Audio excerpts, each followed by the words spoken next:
Before we dive into this incredible story, make sure you're part of our journey. Hit that subscribe button, turn on notifications, and get ready for a story that will leave you thinking. And if you love inspiring tales, a like goes a long way. I'm sorry, ma'am. That's still not enough. Those 5 words hung in the air as the young cashier slid the crumpled bills back across the counter. The woman's fingers trembled slightly as she gathered them, her eyes fixed on the bottle of water that remained just out of reach.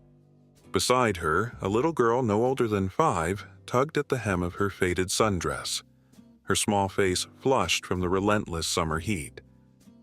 The convenience store buzzed with the hum of refrigerators and fluorescent lights.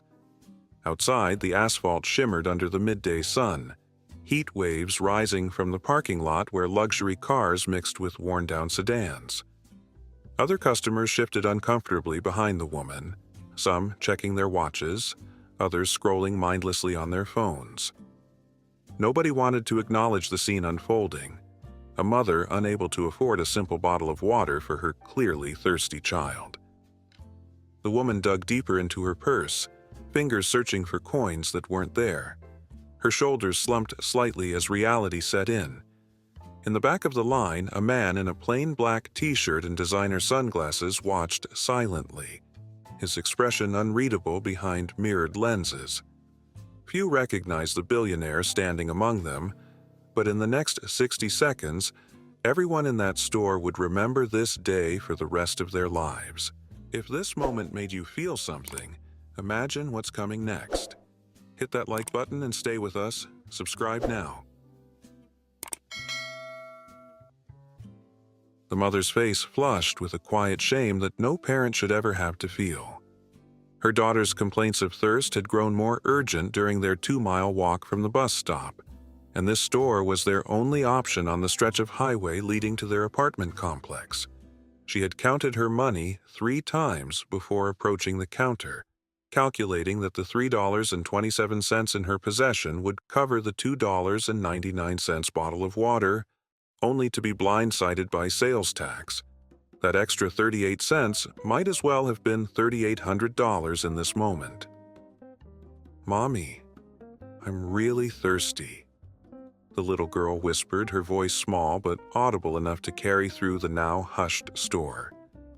The air conditioning hummed loudly in the silence, a cruel reminder of the comfort afforded to those who could pay for entry. The cashier, a lanky teenager with kind eyes that contrasted with his company polo, shifted uncomfortably behind the counter. His name tag read Tyler, and his expression suggested he might reach for his own wallet if store policy allowed it. "Maybe we can find a water fountain at the park," the mother said softly, attempting to lead her daughter away from the counter, dignity barely intact. Her sundress, once bright with floral patterns, had faded after countless washes. Her worn sneakers told the story of someone who walked far more than she drove. The patched backpack slung over her shoulder contained everything they needed for the day, except, apparently, enough money for water. Behind them, a businessman in a tailored suit loudly cleared his throat, tapping his expensive watch with manicured fingers. "Some of us have meetings to get to," he muttered, just loud enough to be heard. Several other customers nodded in agreement, their collective impatience forming an invisible wall of pressure. The mother quickened her movements, gathering her belongings with practiced efficiency, born from a lifetime of making herself smaller, less inconvenient, less visible to those who viewed her existence as an obstacle. The little girl's eyes welled with tears, not fully understanding the economics at play, but acutely aware of her mother's distress and her own parched throat. Her small pink backpack, decorated with faded cartoon characters, bounced slightly as she shifted from one foot to another. The wooden floor creaked beneath them, the sound seemingly amplified by the heavy silence that had fallen over the normally bustling store. Through the large front windows, cars continued to pull into the parking lot, their drivers unaware of the quiet drama unfolding inside. The man in the black t-shirt moved forward now, his movements casual yet purposeful. Few in the store paid him much attention, just another customer in line. But something about his deliberate stride suggested a person accustomed to moving through the world with intention. His sunglasses remained on, despite being indoors, and his baseball cap was pulled low, creating a shield of anonymity that most billionaires find necessary in public spaces. As he approached, the electronic bell above the door chimed again, admitting more customers who immediately began to notice the unusual stillness in the air. The tension in the store had become almost tactile, a shared discomfort that manifested in averted gazes and shuffling feet. Some customers pretended to browse nearby shelves, suddenly fascinated by nutrition labels on snack foods. Others stared intently at their phones, the blue glow of screens illuminating faces that refused to acknowledge the struggle playing out before them. One woman began recording discreetly, her smartphone partially concealed behind her purse, sensing that something shareable might be unfolding. "Excuse me," came a voice from behind the mother and child, soft-spoken with a distinct South African accent that carried an unexpected weight of authority. The mother turned, clutching her daughter's hand tighter, bracing for another comment about holding up the line. Instead, she found herself looking at a tall man whose casual attire belied the intensity of his gaze. There was something familiar about him that she couldn't immediately place, like recognizing an actor out of context. "May I help?" he asked simply, revealing nothing in his expression about his identity or intentions. The billionaire innovator stood there without pretense, just a man offering assistance to a stranger. A flicker of recognition crossed the cashier's face, eyes widening slightly as he made the connection. Tyler straightened his posture unconsciously, fingers hovering over the register as he tried to maintain professional composure. The impatient businessman behind them also seemed to realize something, his complaining abruptly silenced as he squinted at the newcomer, then quickly pulled out his own phone to confirm his suspicion. The atmosphere in the store shifted, electronic devices emerging from pockets and purses as whispers of, "Is that?" began to ripple through the growing crowd. Things are about to take a turn. Don't miss what happens next. Subscribe, like our video, and keep watching.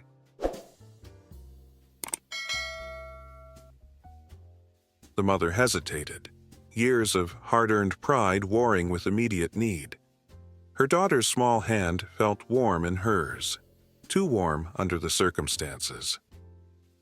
"We're fine, thank you," she said automatically, the words practiced from countless similar situations. But the man in the black t-shirt had already set his items on the counter beside hers. A protein bar, an energy drink, and the same bottle of water that had just been denied to her child. "I'd like to pay for everything," he said to the cashier, not as a question, but as a simple statement of fact. His voice carried that distinctive cadence that had narrated countless product launches and viral interviews. As he removed his sunglasses, tucking them into his shirt collar, multiple gasps rippled through the store. Tyler, the cashier, fumbled slightly with the scanner, his professional demeanor cracking under the sudden pressure of serving one of the world's most recognizable tech figures. "You're Elon Musk," the mother said softly, recognition finally clicking into place. Her daughter looked up with innocent curiosity, too young to understand the significance of the name, but old enough to sense the shift in the room's energy. The man nodded slightly, a small smile playing at the corner of his mouth, not the broad, sometimes awkward grin from press conferences, but something more genuine, more private. "Sometimes," he replied with unexpected humility, "today, I'm just someone who'd like to buy a bottle of water, and maybe a few other things." He gestured toward the store shelves. "Your daughter looks like she could use more than just water, perhaps some lunch." The offer came without condescension, presented as one human being to another rather than charity from on high. Meanwhile, phones throughout the store had become less concealed, recording lights blinking red as customers captured the moment. Their earlier impatience transformed into eager documentation. The businessman who had complained earlier now hovered nearby, his expensive watch forgotten as he angled for position, clearly hoping to insert himself into the unfolding scenario that would inevitably appear on social media within minutes. "Mr. Musk," he began, extending a hand, "I'm a huge admirer of your work. I actually drive a Tesla Model S myself." Elon turned slightly, acknowledging the businessman with a brief nod, before deliberately returning his attention to the mother and daughter. The message was subtle, but clear. This moment wasn't about networking opportunities or social climbing. The businessman's extended hand hung awkwardly in the air before slowly withdrawing, his expensive watch suddenly seeming to weigh heavily on his wrist. "I don't want to intrude," Elon continued, speaking only to the mother, "but I'd be honored if you'd let me help." There was something in his tone that suggested this wasn't merely a billionaire's casual charity. It carried the weight of someone who remembered what it was like to count coins carefully, to feel the sting of coming up short. For a moment, the carefully constructed persona of the tech titan gave way to something more fundamental, a human being who had once lived on a budget so tight that he subsisted on hot dogs and oranges. "My name is Sarah," the mother said finally, her voice steadying as she made the choice to accept help with dignity rather than desperation. "And this is Emma." The little girl offered a shy wave, her earlier distress momentarily forgotten in the excitement of meeting someone new. Elon crouched down to Emma's eye level, a gesture that immediately transformed his towering presence into something more approachable. "Hello, Emma. I'm Elon. It's very hot today, isn't it?" The simple acknowledgement of the heat, the obvious discomfort they'd been experiencing, created an immediate connection. Emma nodded emphatically, her small ponytail bouncing with the movement. "Mom says we have to drink lots of water when it's hot," she stated with the solemn authority that only children can muster when reciting important lessons from parents. "But our water at home tastes funny sometimes." Sarah's expression flickered with momentary embarrassment, the innocent revelation of private struggles laid bare in public. But Elon's face showed no judgment. Instead, he stood and turned to the cashier. "Tyler," he said, reading the name tag, "in addition to these items, could you please add 2 cases of bottled water?" He gestured toward the refrigerated section. "And perhaps you could recommend something good for lunch that wouldn't spoil quickly?" Tyler, now fully composed in his unexpected role in this impromptu drama, nodded eagerly. "We have some sandwiches that are made fresh each morning," he offered, "and maybe some fruit? The apples are really good today." As Tyler gathered the items, the store's atmosphere transformed completely. The earlier tension had given way to a strange mix of excitement and reflection. Those who had been impatiently checking watches now stood transfixed, witness to something that transcended the ordinary transaction of commerce. The woman who had been recording earlier now did so openly, narrating in hushed tones to her future audience about what was unfolding. "You guys, Elon Musk is literally buying groceries for a struggling mom right now. I can't even—" Emma, now more animated with the promise of food and water, tugged at Elon's shirt. "Are you famous?" she asked, with the direct curiosity that adults often lose. A ripple of nervous laughter moved through the onlookers, the kind of laughter that acknowledges the beautiful absurdity of a child asking one of the world's richest men if he's famous. "Some people think so," Elon replied thoughtfully, as if genuinely considering the question. "I build things that sometimes end up on the news." The simplicity of his answer seemed to satisfy Emma, who nodded sagely as if she completely understood the complexities of aerospace engineering and electric vehicle manufacturing.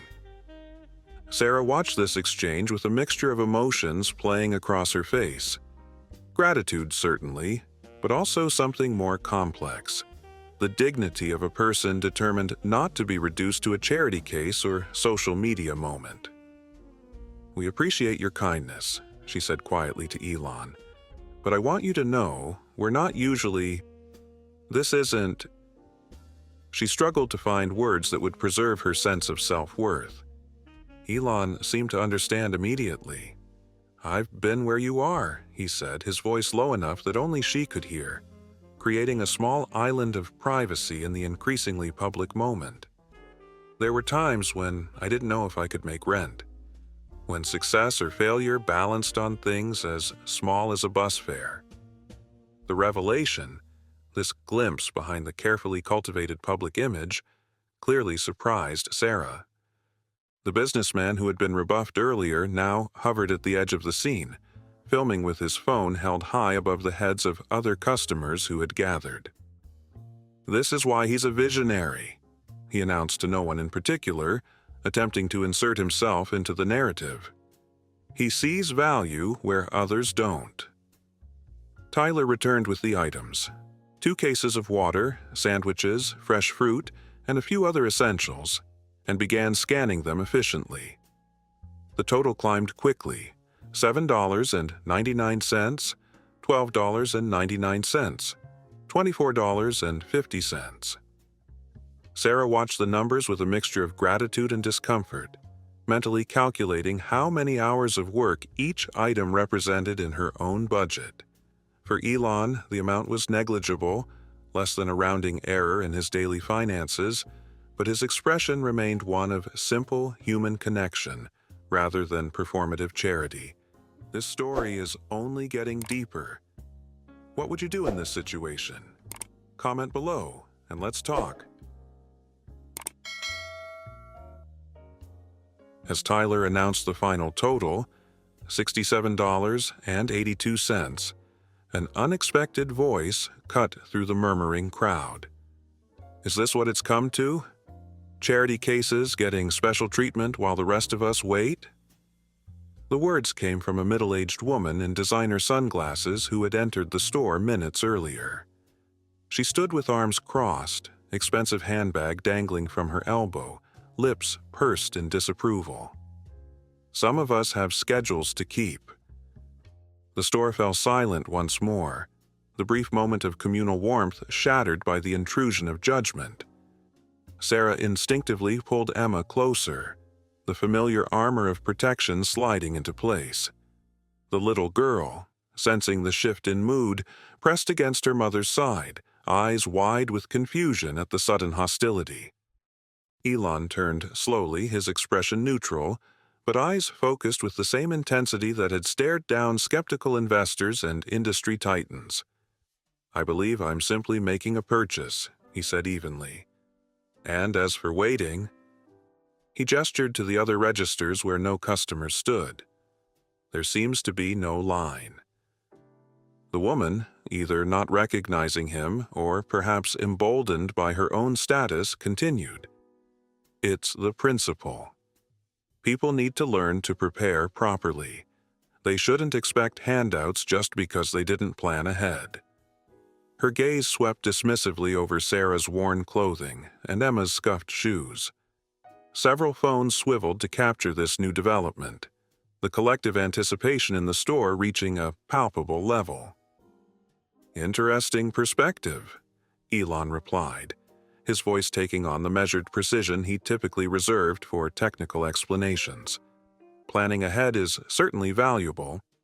I wonder, though, do you plan for every contingency in your life?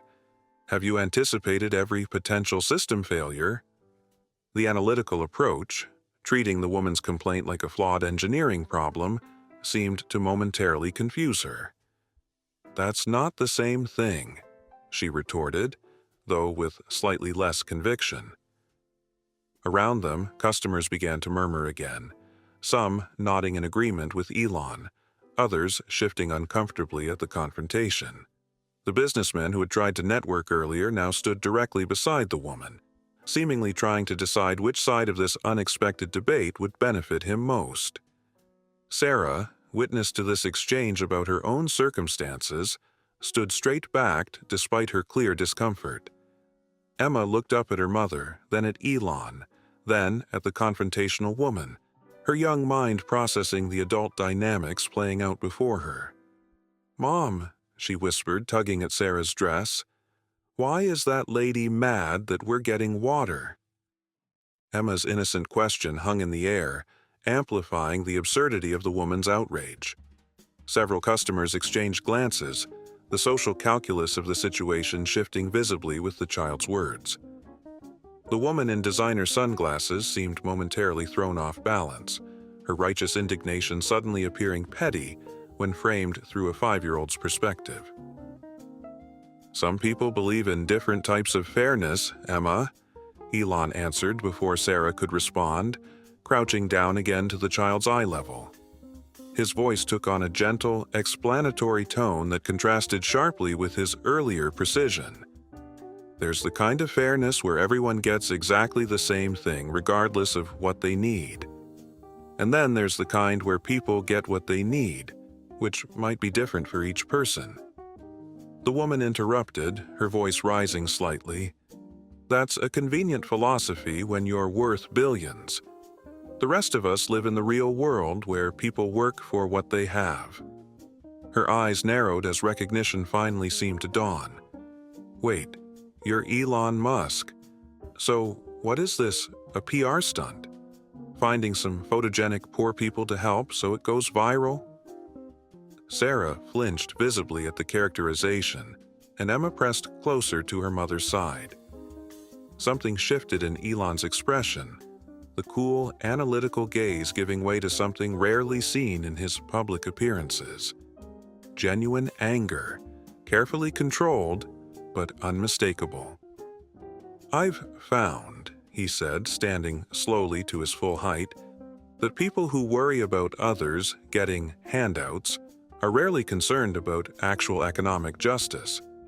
They're worried about maintaining hierarchies." The words weren't loud, but they carried the weight of someone accustomed to being heard. "The difference between your perspective and mine isn't about wealth. It's about understanding systems." The store had become completely silent, the confrontation drawing in even those who had tried to stay uninvolved. Tyler, the cashier, stood frozen, scanner in hand, watching the drama unfold at his register. The businessman who had been hovering nearby now stepped back slightly, suddenly unsure about which horse to back in this race. "Let me ask you something," Elon continued, addressing not just the woman, but the entire store now. "How many of you started your businesses or careers with absolutely no help? No family support, no loans, no education funded by parents, no connections, no safety net of any kind?" He paused, allowing the question to settle. Most success stories leave out the support systems that made them possible. We pretend we've done everything ourselves because it's a comforting fiction. Sarah stood quietly through this exchange, her expression complex, grateful for the defense, yet uncomfortable being the center of this impromptu sociology lesson. She placed her hand protectively on Emma's shoulder, the simple gesture speaking volumes about the real stakes in this philosophical debate. Not abstract principles, but a thirsty child on a hot day. The woman in designer sunglasses shifted her weight, her certainty visibly faltering as she glanced around at the sea of phones recording the exchange. What had begun as a simple complaint about line efficiency had transformed into something far more consequential. A moment that would likely live forever online, defining her in ways she hadn't anticipated when she spoke up. "I work hard for what I have," she said finally, her voice losing its earlier edge. "Nobody gave me anything for free." But the words sounded hollow now, more defensive than convinced, a reflexive response rather than a considered position. Elon nodded, his expression softening slightly. "I'm sure you do work hard. Most people do. But working hard and needing help occasionally aren't mutually exclusive." He turned to Sarah, who had maintained her dignity throughout the confrontation. "I suspect this lady works very hard too." Sarah met his gaze directly, and in that moment, something passed between them, a recognition that transcended their vastly different circumstances. "I work 2 jobs," she said quietly, addressing the woman directly for the first time. "Most days I'm on my feet for 16 hours. Today, the timing of my shifts meant we had to walk from the bus stop during the hottest part of the day. I budgeted for water, but I miscalculated the tax." Each word was measured, neither apologetic nor confrontational, simply truth offered without expectation. Emma, sensing her mother's strength, stood taller beside her. "Mom works at the hospital and helps people get better," she added proudly, her childish voice cutting through the tension. "She gives medicine to old people." A ripple of reaction moved through the onlookers, murmurs of understanding, nods of recognition. The businessman who had been wavering on the sidelines suddenly stepped forward. "I'd like to contribute as well," he announced, reaching for his wallet with newly purposeful movements. His earlier networking attempt reframed as genuine participation. The woman in designer sunglasses stood very still for a moment, the social dynamics shifting around her in real time. Then, with a small, tight nod, she moved to another register without further comment. The absence of her counterargument seemed to confirm something important. Not surrender exactly, but perhaps the quiet acknowledgement that this was neither the time nor place for her particular brand of judgment. Elon turned back to Tyler, who had witnessed the entire exchange from his front-row position behind the counter. "Sorry for the delay," he said simply. "Shall we finish up here?" He pulled out his wallet and handed over a card, not the black carbon fiber custom card that many might have expected, but a regular credit card used by millions of Americans. Perhaps a deliberate choice, perhaps merely coincidence, but it somehow humanized the transaction further. It's not over yet. The best part is coming. Make sure you're subscribed so you don't miss it.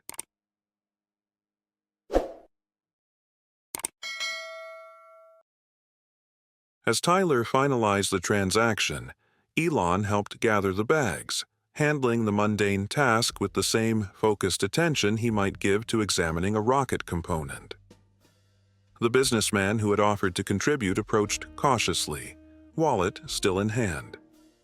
"Please let me help too," he said, now addressing Sarah directly rather than trying to impress Elon. "Maybe for a cab ride home? It's too hot to be walking with all these groceries." Sarah hesitated, then nodded with quiet grace. "That would be helpful, thank you." The simple acknowledgement transformed the businessman's expression. The networking opportunity he'd originally sought somehow less valuable than the genuine gratitude he now received. He handed her several bills, careful to do so discreetly, his earlier performance giving way to something more authentic. Outside, the heat remained oppressive, the sun reflecting off the parking lot asphalt. Elon carried the heavier bags, walking alongside Sarah and Emma toward the bus stop. Several customers followed at a respectful distance, phones still recording, capturing this unexpected epilogue. The woman in designer sunglasses emerged from the store, pausing briefly as she observed the scene, her expression unreadable behind her sunglasses. After a moment, she turned toward her luxury SUV, moving quickly as if to escape the narrative she had unwittingly joined. "We can get the bus right there," Sarah explained, pointing to the stop about 50 yards away. She reached for the bags Elon carried, preparing to complete their journey alone. But Emma, newly energized by her bottle of cold water, looked up at Elon with unfiltered curiosity. "Do you make rockets?" she asked suddenly. "My teacher showed us a video of a rocket that came back down and didn't crash. She said a really smart person made it." Elon's expression softened into a genuine smile. Not the public figure's practiced expression, but something more spontaneous. "I work with a team of really smart people who make rockets," he corrected gently. "No one person could build something that complex alone. That's an important thing to remember. Almost nothing important is ever accomplished by just one person. Sarah watched this exchange with a mixture of emotions playing across her face. Gratitude, certainly, but also a mother's pride in her daughter's curiosity and a quiet wonderment at the surreal turn their ordinary day had taken. "Emma wants to be an astronaut," she explained, the statement both an apology for the child's questions and a declaration of maternal hope. "She has glow-in-the-dark stars all over our ceiling." "A worthy ambition," Elon replied, his tone neither condescending nor falsely encouraging. He crouched down to Emma's level once more. "If you study science and math, and never stop asking questions, you might build better rockets than we have now." The words were delivered with the same seriousness he might use when addressing aspiring engineers at a university. A sleek, black car pulled into the parking lot, drawing to a stop nearby. A man in a simple suit emerged, approaching with the practiced discretion of someone whose job involved anticipating needs without intruding. Elon nodded in acknowledgement, but held up a hand to indicate he needed a moment. The driver retreated to a respectful distance, his presence confirming what many had suspected, that the billionaire's apparent solitary shopping trip had the invisible support structure that accompanies the ultra-wealthy. "May I offer you a ride home?" Elon asked Sarah, the question carefully phrased to preserve her agency in the interaction. "It would be no trouble." For a moment, it seemed she might decline, her expression suggesting the careful calculation of accepting further help versus the practical reality of the bus ride ahead with heavy groceries and a tired child in the oppressive heat. The small crowd of onlookers had maintained their distance, but their presence added an unmistakable weight to the decision. Several were still recording, the moment continuing to unfold as potential viral content. In that public scrutiny lay an unspoken question about the nature of the interaction. Was this genuine human connection, or merely an elaborate performance of charity for mutual benefit? "That's very kind," Sarah said finally, her decision made. "We live at Parkview Apartments, about 2 miles east." The simple acceptance and straightforward disclosure of their destination seemed to answer the unspoken question. This was reality, not performance. Emma bounced slightly with excitement at the prospect of riding in a fancy car, her earlier thirst forgotten in the adventure their day had become. As they approached the car, Elon's driver quickly moved to open doors and help with the groceries. Emma's eyes widened at the luxurious interior. Not a flashy sports car, as might be expected, but a comfortable, high-end sedan with tinted windows. "It's like a spaceship," she whispered loudly, causing both adults to smile. Once they were settled inside, the cool air conditioning a stark contrast to the summer heat, Sarah turned to Elon with quiet determination. "I want you to know that I'll pay this forward somehow," she said. "Not with money, but with whatever I can give." The statement wasn't offered as payment or obligation, but as one human being acknowledging another's kindness with the promise of continuing the chain. Elon nodded, understanding the importance of this exchange of dignity. "That's how it's supposed to work," he replied. "Systems of mutual support rather than isolated charity." For a brief moment, the billionaire entrepreneur and the struggling nurse's aide found common ground in a vision of community that transcended their vastly different circumstances. As the car pulled away from the convenience store, the small crowd dispersed, phones being tucked away with the satisfied expressions of those who had witnessed something worth sharing. By nightfall, videos of the encounter would begin circulating online, first in dozens, then hundreds, then thousands of shares across multiple platforms. Comment sections would fill with debates about wealth, responsibility, and the nature of genuine kindness. Back in the air-conditioned comfort of the car, however, none of that mattered yet. Emma had fallen asleep against her mother's shoulder, the excitement and heat of the day finally catching up to her. Sarah watched the familiar landmarks of her neighborhood slide past the window, transformed somehow when viewed from inside this cocoon of luxury rather than from the usual bus window or on foot. "Your daughter is remarkable," Elon said quietly, careful not to wake the sleeping child. "Her curiosity about rockets, that's how innovation begins." Sarah nodded, gently stroking Emma's hair. "Sometimes I worry that our circumstances will limit her dreams, that one day she'll stop believing she can reach the stars." "The most valuable resource for innovation isn't money," Elon replied, his gaze thoughtful as he looked at the sleeping child. "It's perspective. People who've experienced different realities often see solutions others miss." The words weren't empty comfort, but a genuine observation from someone whose own path had been far from linear. As the car pulled up to the apartment complex, a modest building with worn but carefully maintained grounds, a silent understanding passed between them. This moment, this unexpected intersection of lives so different yet fundamentally connected by shared humanity, would remain with both of them long after the online buzz had faded. True impact rarely happens in viral moments. It occurs in the quiet ripples that follow, in small decisions made differently, in perspectives permanently shifted. "Thank you," Sarah said simply as they parted, the words carrying the weight of everything that didn't need to be said. In her arms, Emma stirred slightly but didn't wake, her dreams perhaps filled with rockets and stars and possibilities that seemed just a little more within reach than they had that morning. Wow, what a story! If this moved you, imagine what else we have for you. Hit that like button, drop a comment, and let us know what you think.